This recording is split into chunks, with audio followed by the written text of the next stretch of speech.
La importancia de Pablo en la formación del cristianismo es uno de los temas más discutidos y más discutibles a la hora de acercarse a su figura y a su obra. Se suele repetir muchas veces, es común encontrarlo en la prensa, en documentales, en libros, que el verdadero creador del cristianismo, que el verdadero fundador del cristianismo no fue Jesús de Nazaret, sino Pablo, y que además Pablo se apartó de una visión judía y de la visión de Jesús para crear una nueva religión.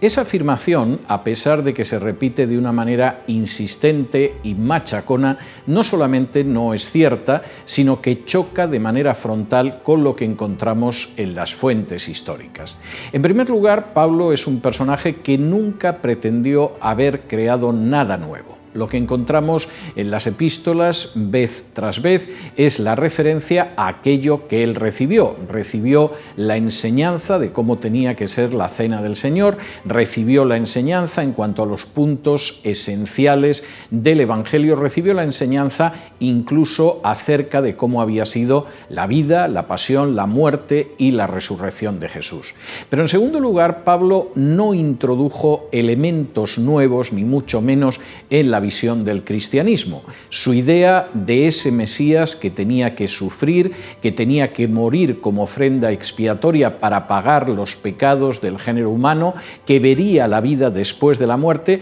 lo encontramos, por ejemplo, en el capítulo 53 del libro de Isaías, escrito nada más y nada menos que en el siglo VIII a.C.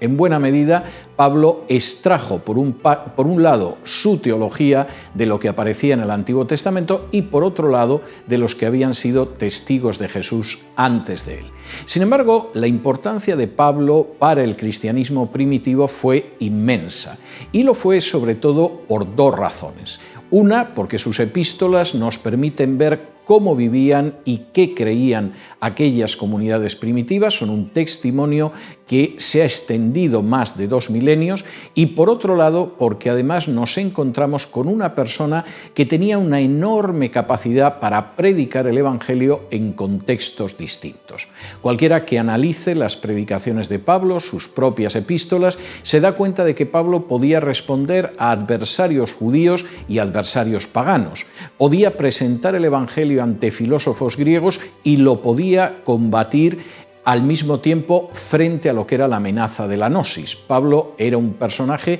con una enorme cultura, un enorme conocimiento de las Escrituras y sobre todo un enorme celo por Cristo y por la expansión del mensaje de salvación. Ahí está la gran aportación de Pablo, sus epístolas y sobre todo su enorme talento misionero y su enorme capacidad para presentar el Evangelio en los contextos culturales más diversos.